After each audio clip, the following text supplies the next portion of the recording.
I'm Ryan Rabel. I'm the U.S. Attorney for the Northern District of Texas. Thank you for coming. This week, 9 individuals, including well-known musical artists, kidnapped and robbed at gunpoint numerous victims at a music studio in Dallas, Texas. 8 of the 9 were arrested yesterday in Dallas, Memphis, and Nashville.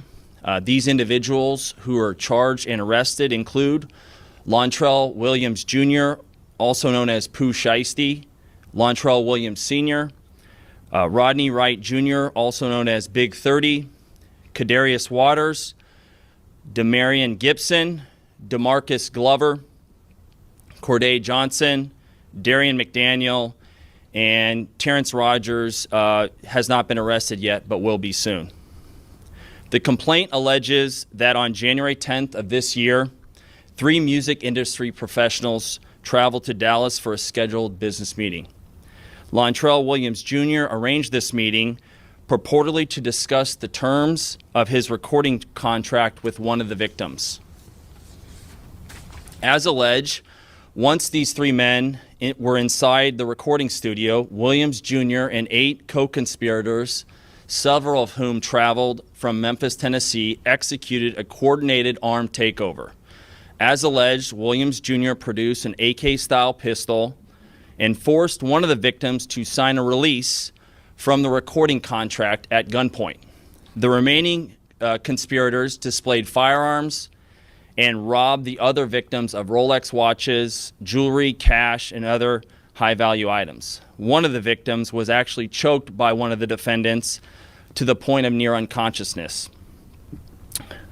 Defendant Wright barricaded the studio door with his body to prevent the victims from escaping. The ringleader of the conspiracy, Lontrell Williams Jr., was on home confinement at the time of the offense, as alleged, for a prior firearms conspiracy charge and conviction out of the Southern District of Florida. Towards the end of his prison sentence, he had been granted home detention. Part of the terms of his home detention were that he would not commit another federal offense or possess a firearm. His father, Lontrell Williams Sr., is alleged to have helped plan and execute the federal kidnapping as charged in the complaint. And as described further in the complaint, within hours of leaving the Dallas studio, a number of the defendants were on social media displaying some of the items that appeared to be the jewelry that had been robbed from the victims. The charging document outlines some of the evidence, just some, establishing the defendants' roles in the federal offense.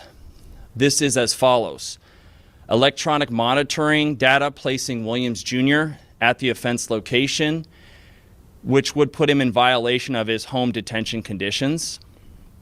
Cell phone records and license plate reader data corroborating the coordinated travel of multiple defendants from Memphis, Tennessee to Dallas. Rental car records confirming Williams Sr. rented a vehicle that was used by the group. Surveillance footage from the offense location, a nearby office supply store, and a hotel where several of the defendants stayed following the offense. Fingerprint evidence as well that was recovered from the crime scene, matching at least 2 of the defendants. Social media posts by defendants displaying what appears to be stolen property just in the days following the offense. Greyhound bus records confirming the travel of multiple defendants from Dallas to Memphis the day after the offense. In this case, came to Dallas to conduct legitimate business, and they were met with firearms and violence as alleged in the charging document.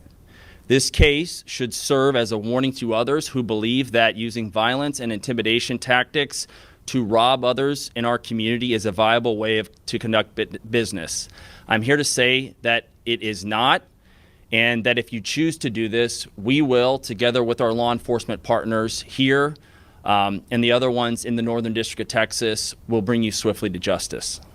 I want to thank the FBI Dallas Violent Crimes Task Force, the FBI's Memphis Resident Agency and Nashville Field Office, the Memphis Safe Task Force, the Dallas Police Department, the United States Attorney for the Western District of Tennessee, Michael Dunovit, and AUSA Greg Wagner, the U.S. Attorney's Office for the Eastern District of Texas, my dear friend and colleague Jay Combs, and the U.S. Attorney's Office for the Middle District of Tennessee, including my colleague Braden Busek, for their outstanding contributions in this multi-jurisdictional investigation and prosecution. I'd also like to highlight the extraordinary work. None of this happens without the extraordinary work of our AUSAs in this office, and I'm here to say we have the best AUSAs in the entire country. That includes AUSAs Robert Withers, Claire Demers, and my violent crime chief, Jeremy Fugate. This case really underscores the importance of standing up for crime victims, no matter who they are or where they come from, and the incredible collaborative, investigative partnerships that we have, not only in the Northern District of Texas, but across the country, and we are all working together to make our country safer. So thank you for being here today, and I'll answer some questions after my colleague here speaks. But now I'm going to turn it over to him, and this is Jeremy Wright, who's the Dallas FBI Assistant Special Agent in Charge.